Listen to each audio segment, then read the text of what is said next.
probinsya ng South Cotabato, inaasahan ang matinding tagtuyot sa mga susunod na buwan na magdudulot ng katapusan sa supply ng tubig at pagbaba ng ani ng mga magsasaka.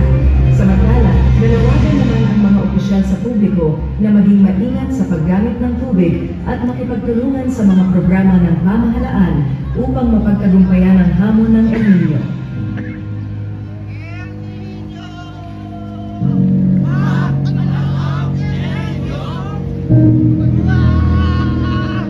Wala nakitang tubig! Damo na sa mga pananumalang karabatay! Tumagin sa kainiton!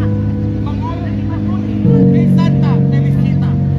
Maaari kay Santa Teresita! Ginoo! Humingi kami!